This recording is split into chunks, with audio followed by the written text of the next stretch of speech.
नमो अरिहन्ताणं नमो सिद्धाणं नमो आयर्याणं नमो वज्रायाणं नमो लोये सवसाहुणम् ऐसो पंचनमो यारो सब पाव प्रणासनो मंगलाणं च सवेसिं परमं हवै मंगलम्। धन्य कुमार चरित्र की कथा का हम वांचन कर रहे हैं। 3 भाग हो चुके हैं। जीव वास्तव में अपने लिए कुछ नहीं करता तो किसके लिए करता? दूसरों के लिए? कि नहीं भैया, जीव जो कुछ भी करता है वह अपने लिए ही करता है। क्योंकि देखो, अकृत पुण्य उसके पूर्व भव की बात करे तो जो ब्रह्मचारी वेशधारी चोर था उसने रत्न चुराए मंदिर के, तो उसका फल किसको भोगना पड़ा? उसको ही भोगना पड़ा। उस पर्याय में उसे जो कोड़ फूटा वो कोड़ का फल भी किसको भोगना पड़ा? उसको ही भोगना पड़ा। उसके बाद नरक गया, त्रस्थावर आदि पर्यायों में गया। ऐसे उसने क्या सोचा था रत्न चुराते समय कि मैं तो ये रत्नों को चुराऊंगा, और ब्रह्मचारी का वेश धारण करके मंदिर में गया। उसने सोचा मैं सेठ को मूर्ख बनाऊंगा, सेठ के साथ विश्वासघात करूंगा। लेकिन भैया, हम किसी के साथ विश्वासघात नहीं करते, खुद अपने साथ विश्वासघात करते हैं। अरे भाई, यदि तू बाहर में साधर्मी का विश्वसनीय नहीं बन सकता तो ये पंच परमेशी का विश्वसनीय कैसे बनेगा? पंच परमेशी का तो विश्वसनीय नहीं बना, तू अपने भगवान आत्मा का विश्वसनीय कैसे बनेगा? क्योंकि भाई, ये जो बाह्य सामग्री होती है वो उदय प्रमाण मिलती है, और जो सुख दुख मिलता है वो तेरे परिणाम अनुसार होता है और कार्य योग्यता अनुसार होता है। ये भगवान का जो तत्व है, उस तत्व का तू विश्वास क्यों नहीं करता? क्योंकि ज्ञानी तो कहते हैं परिणाम का फल न मिले तो 14 ब्रह्मांड को शून्य होना पड़े। लेकिन क्या करे, रत्न चुरा करके अनेक पाप बांधे, नरक में गया और वहां अनेक दुख भोगे 7वीं नरक में। तत्पश्चात वो एक महामच्छ बना, और महामच्छ भी कैसा हिंसक, वही काम किया। फिर पुनः नरक में गया और त्रस्थावर आदि अनेक दुर्गतियों को प्राप्त किया। दुर्गति तो फल है, लेकिन वर्तमान में जो तू दुर्गति जाने वाले परिणाम कर रहा है वो भी दुर्गति ही है, क्योंकि वर्तमान में भी उन परिणामों से तुझे आकुलता ही मिलेगी। फिर क्या हुआ कि फिर अनेक त्रस्थावर आदि पर्यायों के बाद कितने पुण्य का उदय होगा तब मनुष्य पर्याय मिली। और मनुष्य पर्याय भी जानते हो कैसी, कि हीन पुण्य वाला हुआ। जो हमने आपको पूर्व जब उसका सुनाया था कि अकृत पुण्य की पर्याय, और उस अकृत पुण्य की पर्याय में भी उसने खीर मांगी तो खीर मांगने पर उसको मार मिली। सोचो कैसे पाप का विराधना का उदय आता है। और फिर देखो भैया, वो कैसे सरल परिणामी हुआ कि जब माता ने पहली बार जब उसको दूध और चावल सेठ जी के यहाँ से मिले तो वो बालक सरल परिणामी हो गया था। माता ने उसे शिक्षा दी कि पुत्र, आज तक हमारे घर में उत्तम वस्तु नहीं बनी और आज उत्तम वस्तु बन रही है, तो तू इसका क्या करेगा? आहार दान कर। और आहार दान के उत्तम संस्कार दिए और उसने भक्ति भाव पूर्वक मुनिराज को आहार दान दिया। और इतनी उसकी विशुद्धि बढ़ी थी उस समय कि उसके परिणाम थे सदगति वाले, क्योंकि परिणामों की श्रृंखला चल रही है। विराधना का फल क्या आया और अब आराधना का या आहार दान का फल क्या आएगा और क्या आ रहा है, ये बताते हैं। माँ ने कहा, बेटा थोड़ी सी खीर है और मुनि भगवंत को हमको देना है। बालक ने तर्क नहीं किया, माँ थोड़ी सी है तो मैं क्या खाऊंगा और मुनिराज को क्या दूंगा। हम और आप होते, बहुत दिनों बाद उत्तम वस्तु मिलती तो क्या करते? तो भैया हम खाए कि उनको दे? तो भैया ऐसे उसके विशुद्ध परिणाम हुए, सरल परिणाम था। बड़े पंडित जी साहब तो ऐसा कहते हैं, अपने दोषों को गुरु के समक्ष सरलता से स्वीकार करना चाहिए और श्री गुरु के द्वारा दिए गए उपदेश को भी सरलता से स्वीकार करना चाहिए। उनके सामने तर्क या कुतर्क नहीं करना चाहिए। सोचो भाई, कैसे उसको पात्र दान देने का भाव आया और पात्र दान ऐसा दिया, उसका कल्याण ही हो गया। देखो भाई, पंडित साहब तो यहाँ तक कहते हैं, हमारे पास यदि ज्यादा अकल नहीं हो तो जिनके पास अकल है उनकी सुन लो। ऐसे ही ज्ञानी गुरु हमारी माता जिनवाणी हमें ये मार्ग बता रही है सुखी होने का, उनका ही अनुकरण कर लो तो हमारा कल्याण हो जाए।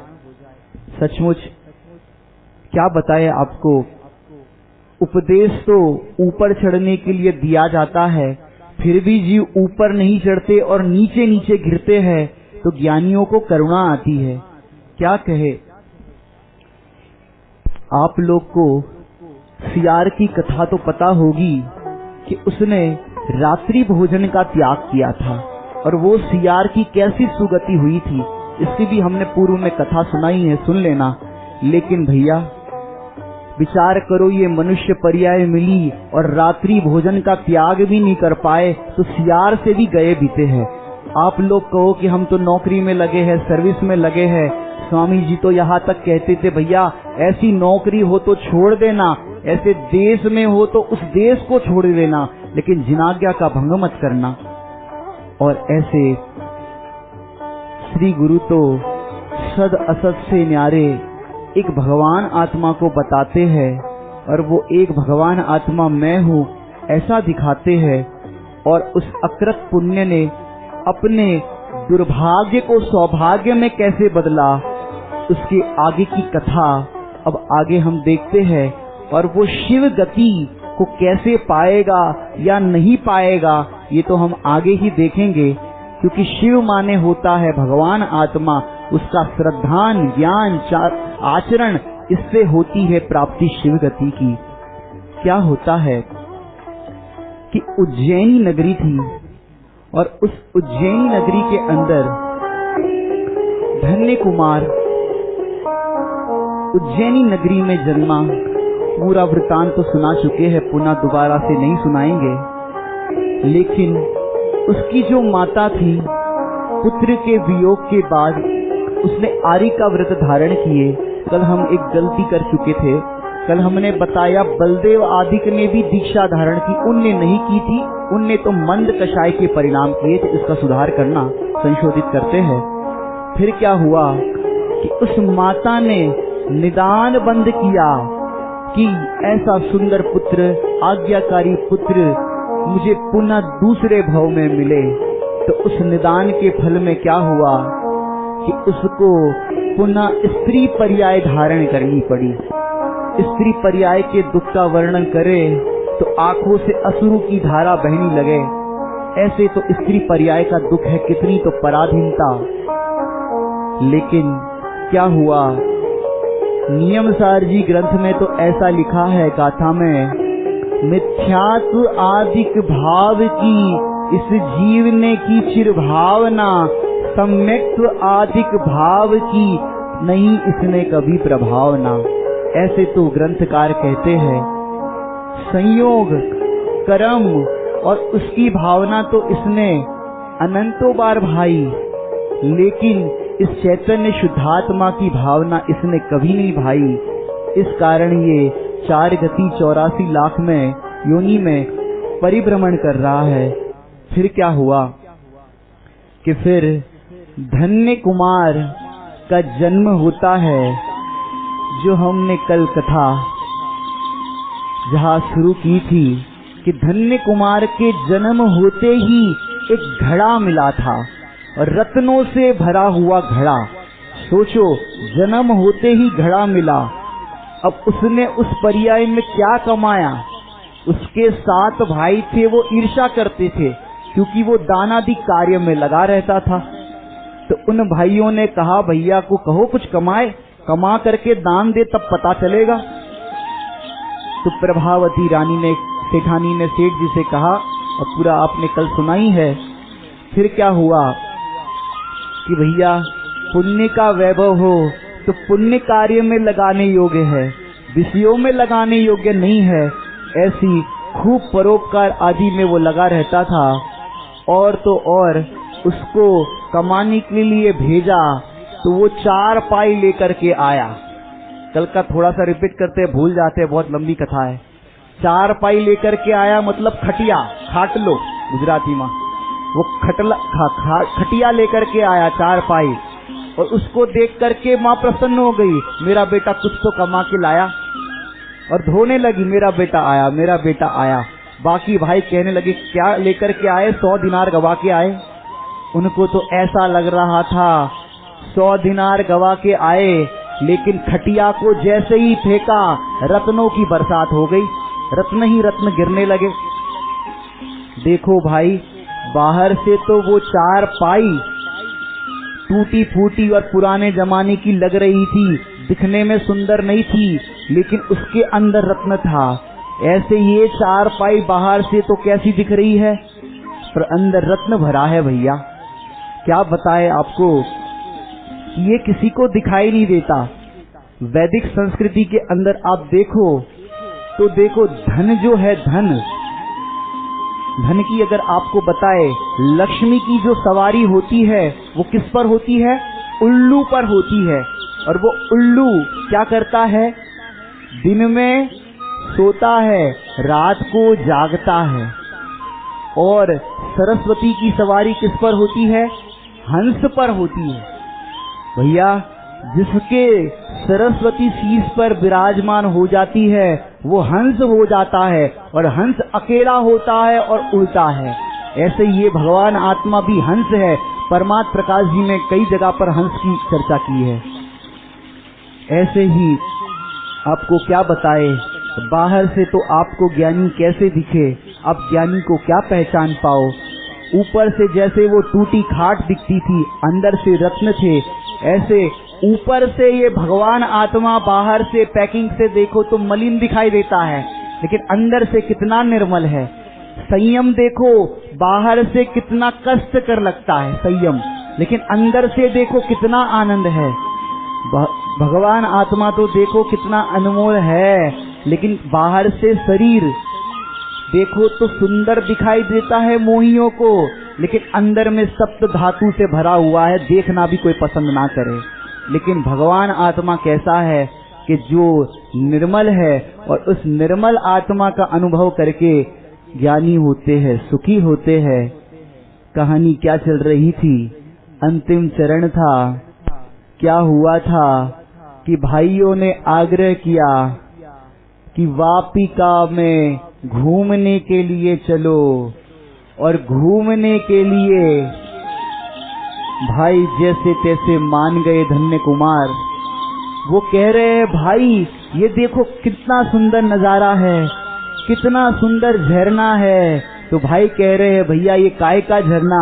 ये झरने हमें कह रहे हैं, धोम ख्यात मल, देखो देखो ये जीव की विराधना का फल। ये पाषाण खंड कह रहे क्या है, कठोरता को त्यागो, विनम्र हो, शिव मार्ग में लागो। ये प्रकृति भी हमसे कुछ कह रही है, क्योंकि ज्ञानियों की नजर ही विशिष्ट होती है। आप लोगों को लगता होगा कि ऐसे कैसे पढ़ लेते होंगे।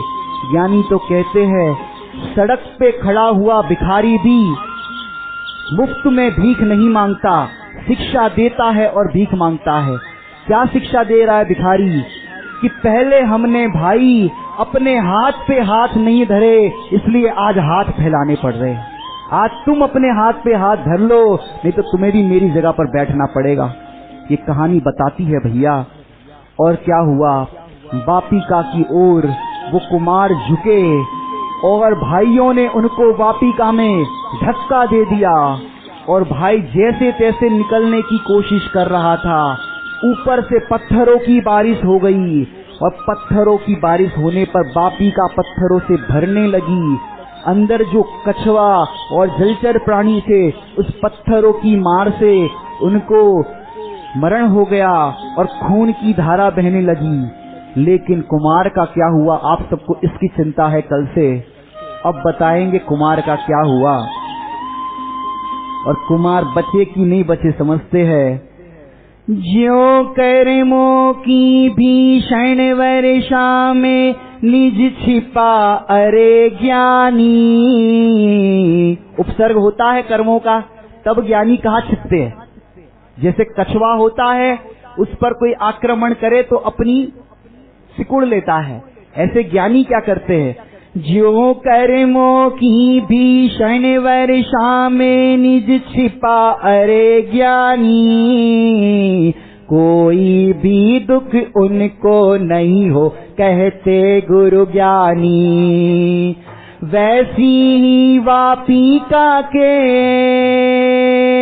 हो, वैसे ही वापिका के गुप्त क्षेत्र में गुप्त दिखाए। धन्य कुमार की मंगलकारी कथा सुनाते हैं, सुनो जी।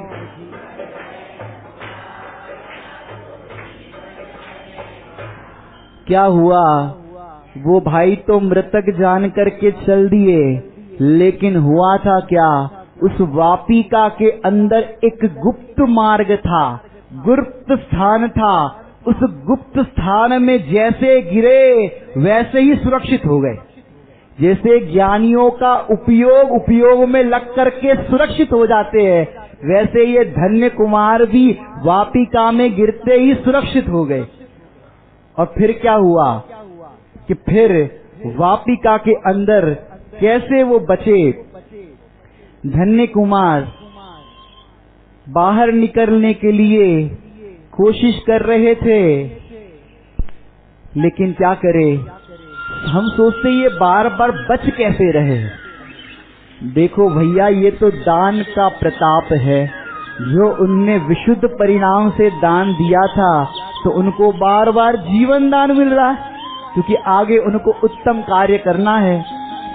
कि भैया उन्होंने उस पर्याय में भी देखो, उस जल के अंदर क्रीड़ा करने के लिए कहा कि भाई जल क्रीड़ा करो, लेकिन जल क्रीड़ा के लिए भी क्या कहा कि जल के जीव होते हैं, असंख्यात जीवों का घात होगा, हम जल में क्रीड़ा कैसे करें भाई। और कोई आज्ञा करो तो हम कर सकते हैं, लेकिन हिंसा का काम हम नहीं कर सकते। आप बड़े हो, हम आपकी आज्ञा आपका बिना ही करते हैं। भाई इनसे शिक्षा लेना। होली आ रही है, अनछने पानी का प्रयोग करके इस होली के अंदर कसायों की कर्मों की होली मत जलाना भैया। अनछने पानी से खेलना मत, और छने पानी से तो बात ही दूर है भैया। ये त्योहार हमारा नहीं है। ये आपको अगर हमारे त्योहार की भी बात कहे तो आगे हम आपको एक दिन होली का जो जैन धर्म में हुई है, होली का राजकुमारी की कथा सुनाएंगे। आप उसके लिए धैर्य धारण करें। क्या कहे भैया कि किसी की रक्षा करने का भाव होता है, कि जलचर जीवों की रक्षा करने का भाव, तो वो जल में कैसे मरेगा, क्योंकि उनको दया का परिणाम था। और आप लोग तो स्विमिंग पूल में जाके गोते लगाते हो, जैसे शैलेश भाई जी पूर्व में कहते थे, हमने सुना था कि पाड़ानी जेम पड़े हो। ऐसी दशा है भैया। आप लोग विवेकी हो, ज्ञानवान हो, कदाचित ऐसे दोष हमारे जीवन में हो तो छोड़ देना। कदाचित आपकी पर्याय गति ऐसी बन गई तो ऐसे मछली जैसी पर्याय को प्राप्त होंगे और कितना दुख भोगना पड़ेगा और हिंसक प्राणी होने के कारण आपको फिर नरक की पीड़ा भोगनी पड़ेगी। इसलिए थोड़ा कहा, ज्यादा समझना, ज्यादा नहीं पूरा समझना।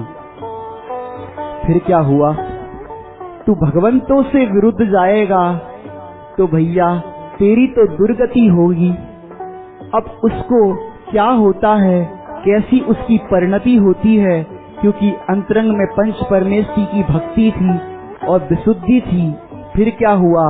वो बाहर निकल के क्या सोचता है?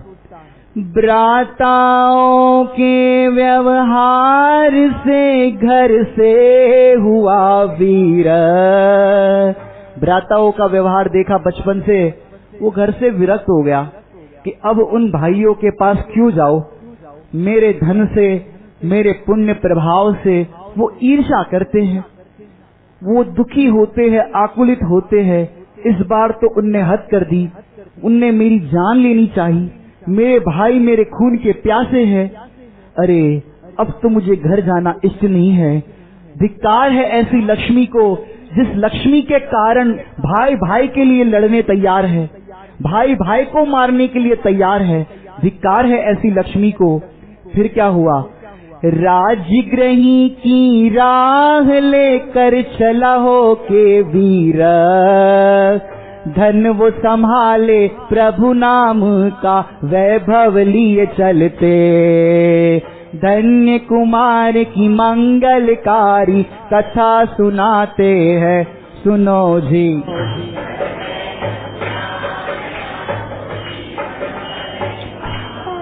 उनने मन बनाया, अब देश में नहीं रहेंगे हम तो भैया विदेश जाएंगे। जैसा भी होगा देखेंगे उदय प्रमाण, क्योंकि जेब के अंदर एक फूटी कौड़ी भी नहीं थी।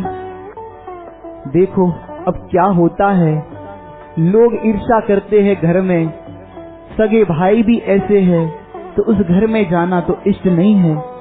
ये धन वैभव संपदा धिक्कार है। सचमुच अपना निज वैभव ही देखने योग्य है, और श्री गुरु कहते हैं देखने योग्य ही नहीं दिखाने योग्य भी है। अब मैं क्या करूं? और धन्य कुमार के पास एक पैसा भी नहीं। चाहता तो एकाध निधि लेकर के भी आ सकता था, 9 निधियां मिली थी, एकाध निधि लेकर के भी आ सकता था, लेकिन क्या करे? सोचते हैं उदय जैसा होगा वैसा देखेंगे, भेद विज्ञान करेंगे। और फिर वे तो प्रसन्न होकर के 7 भाई गए घर और सोच रहे थे हम तो अपार संपदा को भोगेंगे कि क्या होगा वो तो आगे बताएंगे। धिक्कार ये धन वैभव को भाई भाई को मार न चाहे, इस धन हमें इष्ट ना तज कर इसको छोड़ के जाए। न्याय अन्याय सब हो के विद जिस वश गमाते हैं, धन्य कुमारी की मंगलकारी कथा सुनाते हैं, सुनो जी मंगल जैन पुराण आसो जीवन बने महा। और क्या हुआ? वो कुमार माता पिता भाई बंधु सबको छोड़ करके अकेला ही राजगृही की राह पर जा रहा था। उसके पास धन नहीं था, कुछ भी नहीं था जिसके निमित्त से बाहर की व्यवस्था बने, लेकिन उसके पास एक चीज थी। अब वो क्या था और वो क्या विचार करता है? मेरे समय सा तू ही जीवन का सच्चा साथी, नाथ तेरा ना छूटे सा, मेरे समय सा तू ही मेरा सच्चा साथी। हो मेरे भगवन हमेशा रहियो, मेरे हो सा सब छूट जाए है ना, सब छूट जाए है ना, जिन्हें छूटना छूट जाए, सब रूठ जाए ना, सब रूठ जाए ना। नाथ कभी ना रूठना, नाथ कभी ना रूठना, मैं प्राणहीन सा हो जाऊंगा, मैं प्राणहीन सा हो जाऊंगा। यदि तू छूटा मेरे ना, तेरा छूटे ना, तेरा साथ कभी ना छूटे, तेरा साथ कभी ना छूटे। ऐसी मंगल भावना पूर्वक वो आगे बढ़ रहा था। और होता क्या है, देखो भाई, धन वैभव परिवार छूट जाए, लेकिन भैया धर्म को कभी मत छोड़ना, धर्म की आस्था कभी मत छोड़ना। लोग दुनिया में कहते हैं जिनने किया धर्म, आगे बोले नहीं आप, जिनने किया धर्म उनके फूटे, तो ये आप गलत विवक्षा लगाते हो। जिनने किया धर्म उनके फूटे कर्म और सिद्ध बन गए, ये सही विवक्षा है। लोग उल्टी लगाते हैं, धर्म करोगे तो कर्म फूट जाएंगे, भैया ऐसा नहीं है। और वो कहते हैं कि भैया तुम चाहे इस देश में रहो या विदेश में रहो, धर्म को कभी मत छोड़ना, धर्म की आस्था को कभी मत छोड़ना, क्योंकि धर्म तुम्हारे साथ होगा तो तुम किसी भी परिस्थिति में होंगे, तुम्हारा साथ धर्म होगा तो तुम कहीं भी भेद विज्ञान करके सुखी हो सकते हो। और फिर क्या होता है कि धीरे धीरे वो उस राह पर बढ़ रहा है, राजगृही के मार्ग पर, लेकिन उसके पास निधि नहीं है, लेकिन ऐसी निधि उसके पास है कि उस निधि के बल पर वो कैसा भेद विज्ञानी रहता है। सोचो, चाहे वो रामचंद्र जी हो, चाहे ये धन्य कुमार हो, देखो क्या होता है, क्योंकि जिनको जिन धर्म के प्रति सच्ची आस्था होती है उसकी तो देव आकर रक्षा करते हैं, लेकिन यहाँ देव नहीं आएंगे। जिन धर्म तेरा समझा मरम, जिन धर्म तेरा समझा मरम, तेरी रक्षा में प्राण भी तज देंगे हम, तेरी रक्षा में प्राण भी तज देंगे हम। आए पाप उदय नहीं खेद करे, आए पुण्य उदय नाही हर्ष करे। जिन धर्म तेरा समझा मरम, तेरी रक्षा में प्राण भी तज देंगे हम रहे ना रहे इसका कुछ गम नहीं, तेरा नाम अमर नाथ कर देंगे हम। ज्ञानियों की ऐसी भावना होती है, जिन धर्म को बदनाम नहीं करते कि भाई जैन धर्म में दम नहीं है और कोई जगह माथा टेक दो काम हो जाए, ऐसा नहीं है। बाहर में उस धन्य कुमार ने धन की असारता जानी कि धन वैभव में सार नहीं है, सच्चा सार तो अपने शुद्धात्मा में है और ये समय सार में ही सार्थकता है। ऐसी भावना भाते भाते वो एक गांव की ओर बढ़ा और एक गांव में पहुंचा और वहां एक खेत में एक किसान काम कर रहा था और वो किसान को देखा कि ये क्या कर रहा है, क्योंकि अपार संपदा में धन्य कुमार रहे थे। दुनिया की क्या विधि होती है, क्या कमाना होता है, क्या कर्म होते हैं, इनको तो पता नहीं था। कल जैसे हमने बताया था भोले भगत थे और वो खेत में हल जोत रहा था किसान, और ये कौतूहल से निहार रहे हैं ये भाई क्या कर रहा है, इतनी धूप में क्या कर रहा है। और वो विचार कर रहे थे, उतने में किसान की नजर पड़ी और उतना समय हो गया था कि भोजन का भी टाइम था। अब क्या होता है देखते हैं। पहुंचा एक स्थान जहां एक कृषक हल चलाए, ऐसी विद्या न देखी मैंने कौतूहल उपजाए। कि ऐसी विद्या कभी देखी नहीं, ये क्या कर रहा है, हल जोत रहा है। ऐसी विद्या न देखी मैंने कौतूहल उपजाए, लख महापुरुष उसको कृषक अभिनंदन करते, धन्य कुमार की मंगलकारी कथा सुनाते हैं, सुनो जी।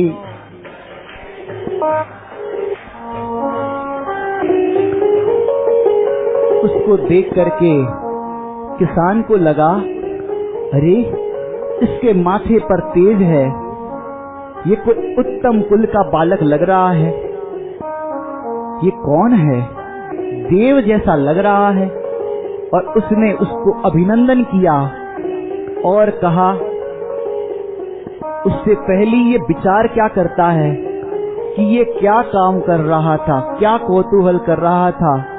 वास्तव में देखा जाए तो ये किसान भी और कोई नहीं, जैनी था, क्योंकि जैन धर्म में भी ये किसान का काम होता था, आपके पूर्वज भी करते थे। क्योंकि अगर किसी और के काम हाथ आए तो आजकल की संस्कृति देखो, खेती के अंदर कैसे करते हैं, कितने कीटनाशक डालते हैं, और तो और आजकल एक जीएम फूड आ गया है, जेनेटिकल मॉडिफाइड फूड, इस पंचम काल में, कि मगरमच्छ सुअर के जीन्स निकाल करके ये जो आजकल स्वीट कॉर्न जिसे कहते हो, उस स्वीट कॉर्न में डाला जा रहा है। उस स्वीट कॉर्न छूने लायक नहीं है, ये महाअभक्ष पदार्थ है। ऐसे कई चीज है, आपको देखना हो तो जीएम फूड की आधे घंटे की फिल्म है, हमसे ले लेना बाद में। आजकल ऐसी खेती होती है। लेकिन ये किसान जैनी था और कोई जीव का घात ना हो जाए ऐसे यत्नाचार पूर्वक खेती करता था। ऐसे तो जैनियों के दयालु परिणाम होते हैं। श्रावकाचार्य से देखो तो आरंभिक औद्योगिक हिंसा तो हो जाए और उस किसानी में भी हिंसा होए, लेकिन कोई कहे हम तुम्हें 1 लाख मोहरे दे और 1 चुल्लू अंशना पानी व्यर्थ में ढोलो, तो वो नहीं ढोलेगा। अपने प्राण की कीमत पर भी वो ऐसे अंशना पानी नहीं ढोलेगा। तो विचार करना भाई, ऐसे तो जैनी होते हैं और हम कहाँ खड़े ये विचार करके, ऐसा दोष हमारे में हो तो दूर करना।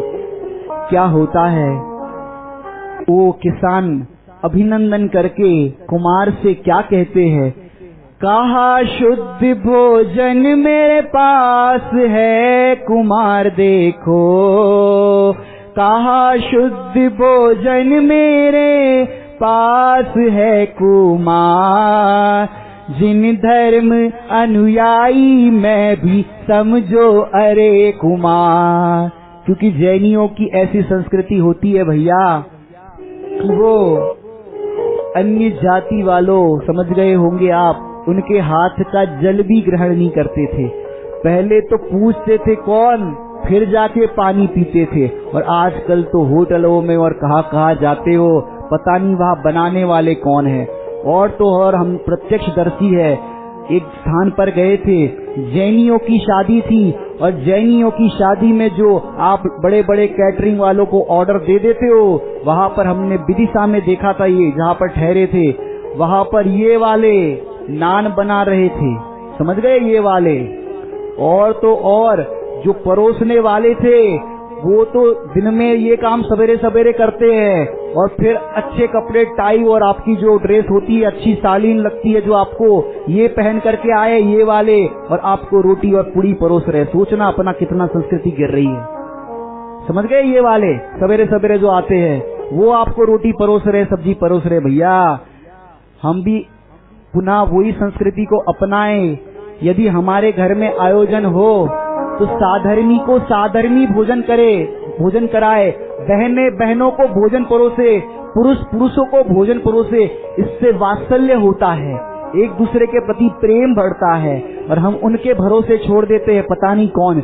लोक में हम कहते भी है, जैसा खावे अन्न वैसा होवे मन। और तो क्या कहे, आप समझदार हो।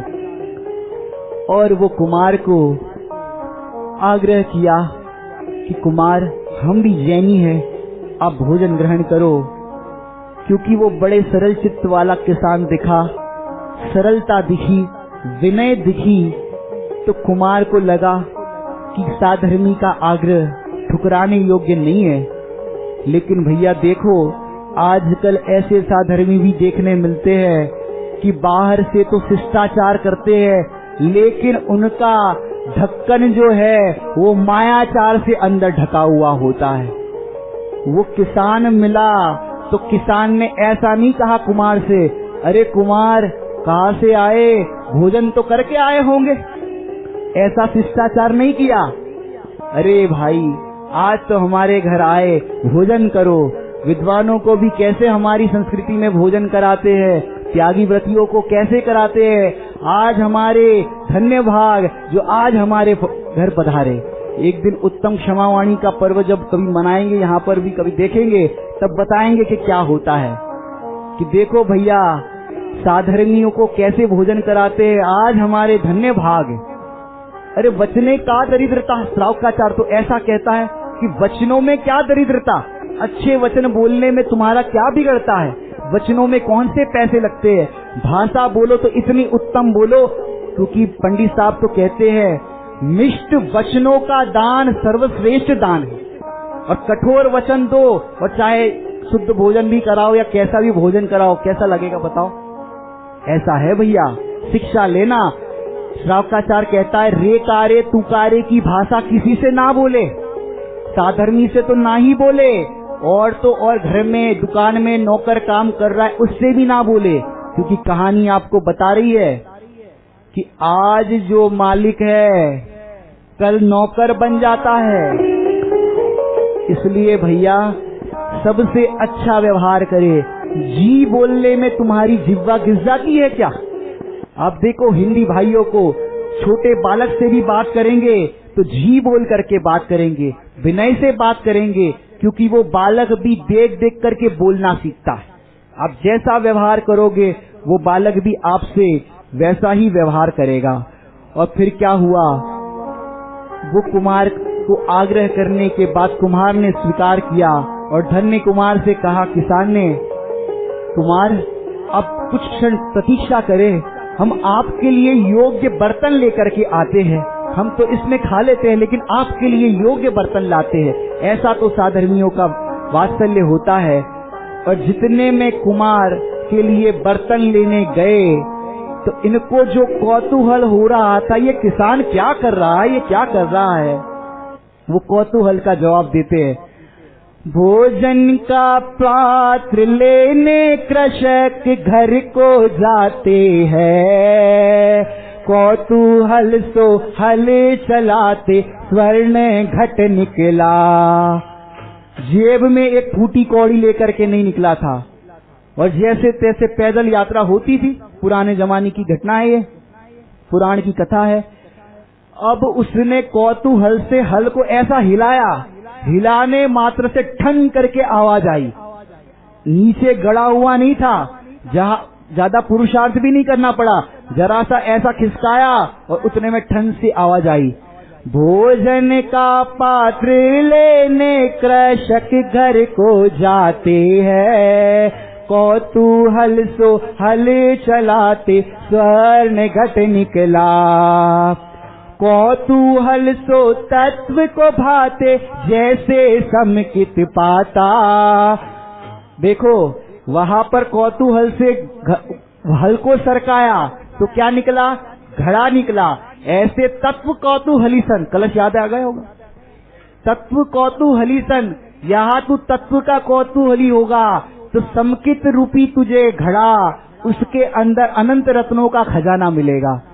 और फिर क्या हुआ, उसने जैसे ही देखा घड़ा, ये फिर से कहा आफत आ गई। पहले से इतने मैंने दुख भोगे, भाइयों ने मुझे मारने का प्रयास किया और फिर से ये आफत आ गई। उसने उस घड़े पे धूल डाल दी। हम और आप होते तो विचार करना क्या करते। पूरा घड़ा नहीं तो कम से कम कुछ रास्ते के लिए खाने पीने की व्यवस्था लायक 2-4 रत्न तो भर लेते, लेकिन कह रहे हमें नहीं चाहिए। और फिर क्या हुआ, छोड़े घड़ा डाल धूली वहीं पर आ बैठा। छोड़ दिया घड़ा, धूल डाल दी और वहीं पर आके बैठ गया। है कोई इस सभा में ऐसा कि ऐसी परिस्थिति में जेब में फूटी कौड़ी ना हो और इस धन के वैभव को ठुकरा दे? लेकिन कोई वीर ही होगा जो पुण्य के उदय को ठोकर मारे, क्योंकि जो पुण्य के उदय को ठोकर मारता है उनको ही अपार संपदा और उत्तम सुख मिलता है। जितने भी भगवान बने उनने पुण्य के उदय को ठोकर मारी। उत्कृष्ट उदाहरण देखना है तो चक्रवर्ती 96,000 6 खंड का वैभव ठोकर मारी तब हुए। तो समझना भैया, पुण्य के उदय की वैभव आए तो ठुकराना सीखो, ऐसा हमारे बड़े पंडित जी साहब भी कहते हैं।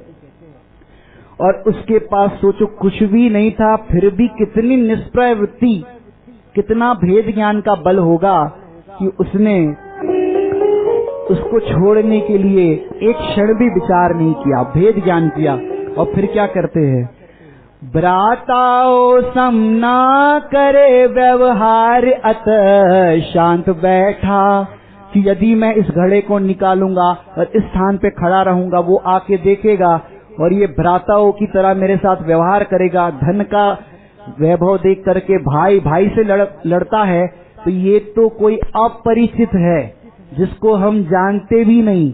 लेकिन भैया देखो, अपरिचित होने पर भी साधर्मी का वात्सल्य देखो। उसको काम था खेत को जोतने का, पूरा दिन खेत जोतना था और वो उसका समय चल रहा था किसानी का।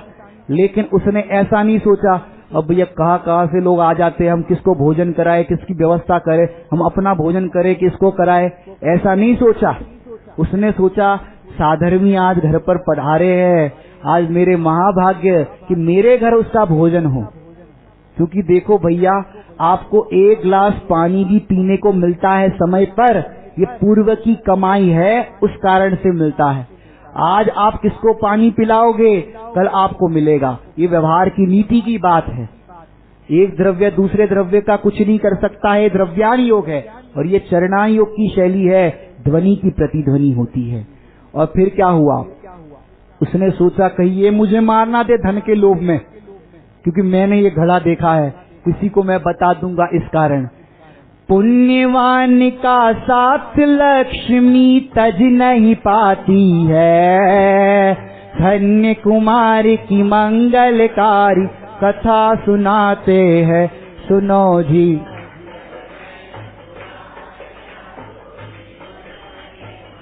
संपदाएं पुण्यवंतों के साथ साथ चलती है और विपदाएं पापात्माओं के साथ साथ चलती है। फिर क्या हुआ, प्रीति पूर्वक भोजन कराया, भैया थोड़ा और ग्रहण कर लो, और थोड़ा सा ले लो, और एक ले लो, ऐसे प्रीति पूर्वक भोजन कराया। और फिर क्या होता है, किया शुद्ध भोजन रास्ता पूछ राजगृही को गया। जाना चाह रहे थे राजगृही, पूछा भैया राजगृही का रास्ता बताओ। अब हम होते तो क्या करते, भैया सीधा जाओ राइट मारो, बता देते। लेकिन इनने कहा भाई आज पहली बार मिले हो, जैनी हो, साधर्मी हो, अपरिचित हो नहीं। उनसे क्या कहा कि भाई 2-4 दिन और रुक जाओ, हमको साधर्मी वात्सल्य का अवसर दो। ऐसे तो परिणाम होते हैं, सोचो। फिर क्या हुआ, थोड़ी संक्षिप्त करेंगे, समय भी अपना ज्यादा हो रहा है। विनय की भाषा बोली और फिर क्या हुआ, धन्य कुमार ने कहा भैया हम चलते हैं। और फिर वो चलते हैं यहाँ पर, उतने में उसने भी अपना हल जोतने का काम शुरू किया। स्वर्ण घट को देख कृषक अचरज में है पड़ा, उसी महापुरुष का धन उसी को देते हैं। क्या बताया, उसको धन मिला, रत्नों से भरा हुआ कलसा घड़ा, तो उसने क्या सोचा, भैया उसका है, इतने सालों से पूर्वजों से हम हल जोत रहे हैं, आज तक कुछ नहीं निकला और नीचे घड़ा हुआ भी नहीं, ऊपर ही ऊपर मिला, ये तो उसी के भाग्य का है। वो कुमार तो जा रहे थे अपने मार्ग पे और ये पीछे पीछे आवाज लगा रहे, भैया रुक जाओ, भैया रुक जाओ। आवाज लगाई भैया अपना माल तो लेते जाओ, आवाज लगाई भैया अपना माल तो लेते जाओ। और वो भाग रहे हैं पीछे पीछे कलसा लेकर के, बहुत वजनदार था, रत्नों से भरा हुआ, और भाग रहे थे। और किसान आवाज लगा रहा है कुमार को, कुमार रुक जाओ, कुमार रुक जाओ। वजनदार कलसा है, मेरे से उठाया नहीं जा रहा है, मेरे से भागा नहीं जा रहा है, रुक जाओ। वहां वो धन्य कुमार भाग रहे, हमें नहीं चाहिए। और वो कह रहे हमसे भैया भागा नहीं जा रहा है, हमको मत भगाओ। और फिर कुमार रुक जाते हैं, चलो कोई बात नहीं, हम भगाएंगे नहीं, साधर्मी को रोटी खिलाई, उनको भगाएंगे। और तो और क्या होता है, वो कुमार ने क्या कहा, नहीं है मेरा सब कुछ तुम्हारा, खाली हाथ था आया। तुमने भैया देखा था मैं खाली हाथ आया था, ये सब कुछ तुम्हारा ही है, तुम्हारे खेत में मिला है, मैं तो खाली हाथ आया था। ऐसा कुमार ने कहा। बताओ भैया, सच सच बताओ, वो खाली हाथ आया था कि नहीं आया था? बोलो। अब आप लोग धन्य कुमार की कथा में इतने डूब गए हो कि जवाब मेरे बोलने से पहले आ रहा है। वो खाली हाथ नहीं आया था, वो क्या लेकर के आया था कि जिसके हृदय में भगवंतों की भक्ति होती है, जिसके हृदय में जिनवाणी के प्रति बहुमान होता है, जिसके हाथ हाथ पे धरे सामायिक करते हैं, जिसकी उंगलियां माला फेरती है, और जो जिन धर्म के अनुयायी, जिन धर्म के भक्त होते हैं, वो कभी खाली हाथ वाले नहीं होते, चाहे वो किसी भी परिस्थिति में हो। और वो किसान क्या कहता है, इतनी पीढ़ी निकल गई पर ऐसा धन ना पाया, इतनी पीढ़ी निकल गई पर ऐसा धन ना पाया। और धन्य कुमार क्या बोले होंगे, अपनी भाषा में बोलता हूँ, भैया ये तुम्हारी समस्या है, इतनी पीढ़ी बीत गई और तुमने कुछ नहीं पाया, ये तुम्हारी प्रॉब्लम है, मेरी प्रॉब्लम नहीं है। क्योंकि जितना भी जो कुछ भी जहां मिला है तुम्हारे खेत में, जिसके खेत में मिला उसका, भैया मेरे खेत में मिला बात बरोबर है, गड़ा हुआ होता तो मैं भी मानता, लेकिन तुम्हारे आगमन से ही यहाँ पर ऊपर ही ऊपर मिल गया तो तुम्हारा है। वो साधर्मी कह रहा है, किसान कह रहा है भैया आपको तो लेना पड़ेगा, आपको तो लेना पड़ेगा। तो ये कह रहे हैं कि चलो अब नहीं मान रहे हो तो ले लेते हैं। कलसा लिया उन्होंने हाथों में धन्य कुमार ने, फिर वो कहा कि ठीक है भैया हम जाते। कहा जा रहे हो भाई, तुमने मुझे दिया, अब ये मेरा हुआ, अब मैं तुम्हें देता हूँ, अब ये तुम्हारा। उसमें से कुछ लिया भी नहीं कि अब तो लेना पड़ेगा। और क्या किया फिर कि चलो ठीक है, अब तुम इतना आग्रह कर रहे हो, मान नहीं रहे हो, तो फिर किसान ने वो ले लिया। अब किसान ने क्या किया होगा, किसान ने क्या किया होगा, और किसान को क्यों मिला कि भैया किसान जैनी था, यत्नाचार पूर्वक किसानी का काम करता था, जीवों का घात ना हो जाए ऐसी दया पालता था, तो उस दया के परिणाम से, कोमल परिणाम से ऐसा उसको मिला। और फिर क्या होता है, पापात्मा लक्ष्मी के देखो पीछे पीछे दौड़े, धर्मात्मा के लक्ष्मी देखो पीछे पीछे दौड़े। क्या कहा, पापात्मा लक्ष्मी के पीछे पीछे दौड़ता है और धर्मात्मा के पीछे पीछे लक्ष्मी दौड़ती है।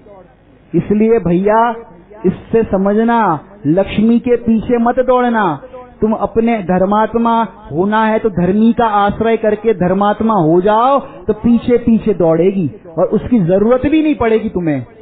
तो भी आत्म की महिमा कर वेक्षण में तजते हैं, धन्य कुमार की मंगलकारी।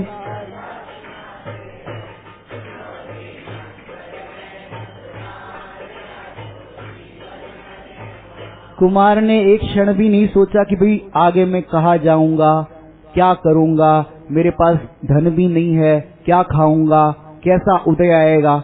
उनने ऐसी चिंता नहीं करी, क्योंकि सुबह हमने आपको बताया चिंता करने वाला नहीं छूटता, चिंता करने वाला नहीं छूटता। तो वो चिंता नहीं कर रहा था भविष्य में क्या होगा। देखो पुण्य की चेरी लक्ष्मी पीछे पीछे चलती, दाना दिख भावों का फल वह तुमको दिखलाते, कृषक को किया भेंट धन फिर आगे बढ़ते हैं, धन्य कुमार की मंगलकारी कथा सुनाते हैं। सुनो जी,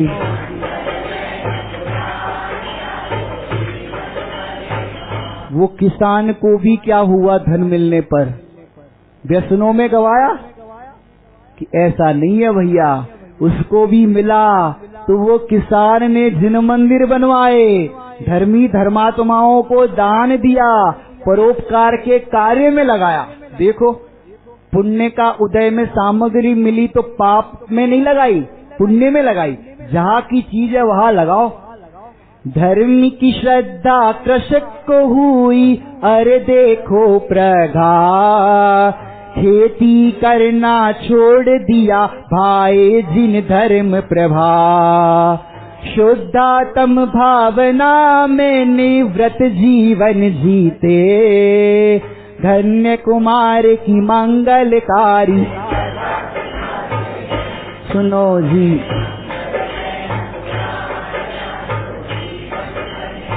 हमारे यहाँ इतनी व्यवस्था हो, धन हो, तो भैया आजीविका मत करो, निवृत्त होकर के स्वाध्याय करो, तत्व निर्णय करो।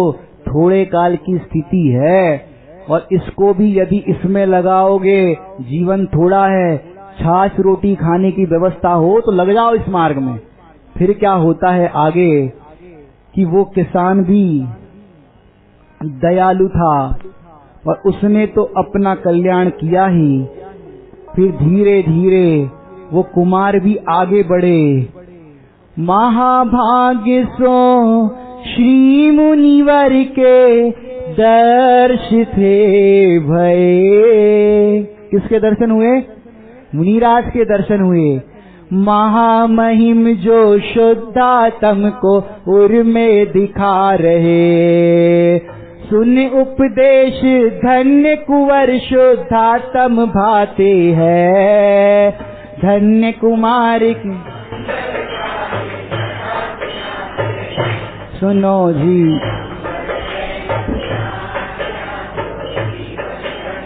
और मुनिराज को मिलते ही कितना मयन मयूर नाच उठा उस धन्य कुमार का। मेरे ग्रंथ है मुनिराज, मेरे ग्रंथ है मुनिराज, हमको प्राणों से भी प्यारे है। निर्ग्रंथ है मुनिराज, दिगंबर गुरु हमारे है। निर्ग्रंथ मुनिराज। देखो भैया, मार्ग तो प्यारा है तो मुनिराज भी प्यारे होंगे, तो निर्ग्रंथ मुनिराज हमको प्राणों से भी प्यारे है। और उसका रोम रोम पुलकित हो गया। मुनि दर्शन को चित हुलसाए, धन्य भाग्य प्रत्यक्ष लखाए। मुनि दर्शन को चित हुलसाए, धन्य भाग्य प्रत्यक्ष लखाए। स्वाभाविक जिन रूप सुहाय, सहज शीश चरणन झुक जा। जिन रूप जैसी ही मुद्रा मुनिराज की होती है और सहज ही उनके चरणों में मस्तक झुक जाता है। और ऐसे धन्य कुमार ने भी उनकी हृदय से भक्ति की। और फिर क्या हुआ, उसको ऐसा भाव आया कि मेरे माता पिता भाई छूट गए थे, मुनिराज मिले, मानो वो पुनः मिल गए। क्योंकि मुनिराज ही माता, मुनिराज ही पिता, आप ही सब कुछ हो। जो कल हमने बताया था, सर्वस्व आप हो। नीरे ग्रंथ गुरु कब दर्शन पाओ, चरणों की रज निज शीश चढ़ाओ। ऐसी भावना भाते भाते उसके मन में बहुत आनंद हो गया और मुनिराज की मुद्रा को देखकर इतना प्रसन्न हुआ। अंतर मगन है बाहर नगन है, अंतर नगन है बाहर नगन। अंतर में मंगल है जंगल गवाई है, अंतर में मंगल है मंगल गवाई है। और फिर क्या हुआ, मुनिराज के चरणों में नमोस्तु किया। और मुनिराज श्री से क्या कहा, मुनिराज श्री से कहा, हे गुरुवर, अब तक मैंने संसार की दशा देख ली। कैसी ये संसार की दशा विचित्र है।